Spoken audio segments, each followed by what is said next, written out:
Alors bonjour à tous, aujourd'hui dans les cailloux confinés, j'ai choisi de vous montrer cet échantillon-ci. Alors c'est un échantillon qui est plutôt clair,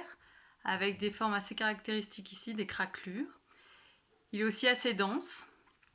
Et alors cet échantillon, il n'est pas intéressant finalement d'un point de vue esthétique, parce que c'est pas un très joli caillou, comme certains peuvent vous en montrer, mais il a une valeur importante de par l'histoire en fait qu'il va raconter.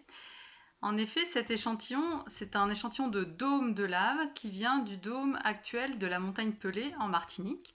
Donc c'est un fragment que j'ai été échantillonné lors d'une mission donc aux Antilles sur l'île de la Martinique. Et dans le cadre de cette étude, on a regardé en détail finalement différents fragments de ce dôme de la montagne Pelée. Alors vous voyez bien caractéristique là ces échantillons avec ces craquelures-là et on a voulu les comparer avec des dômes qui ne présentent, des fragments de dômes qui ne présentaient pas ces craquelures-là. Alors vous voyez, c'est un échantillon quand même qui est assez dense. Mais on s'est aperçu que finalement tous les échantillons de dômes de la montagne Pelée, en particulier ceux qui avaient été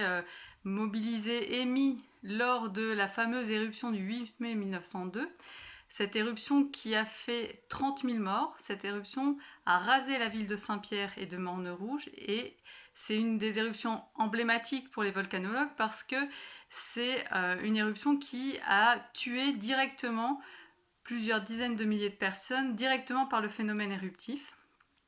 Et donc quand on va échantillonner les fragments de dôme liés à cette éruption, on s'aperçoit que finalement les échantillons sont très différents. Il y en a certains qui sont comme celui-ci avec les craquelures et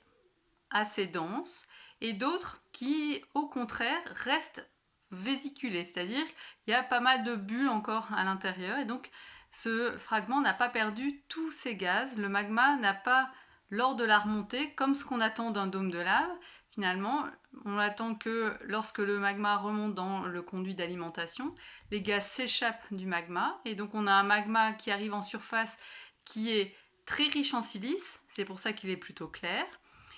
mais qui est dégazé, et donc ça fait un peu comme si vous appuyez sur votre tube de dentifrice et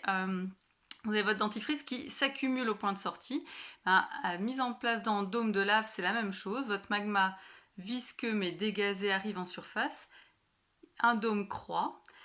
et ce dôme finalement il peut se détruire de différentes manières, et on a mis en évidence que le 8 mai 1902, finalement le dôme de la montagne Pelée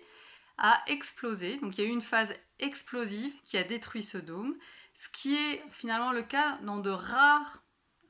contextes, parce que finalement la plupart du temps, un dôme de lave, lorsqu'il se met en place, il va se mettre en place et se déstabiliser uniquement par gravité. Il va croître un peu de manière désordonnée, par arrivée successive de magma dégazé, et lorsque celui-ci est instable gravitairement, il va s'écrouler et se détruire gravitairement.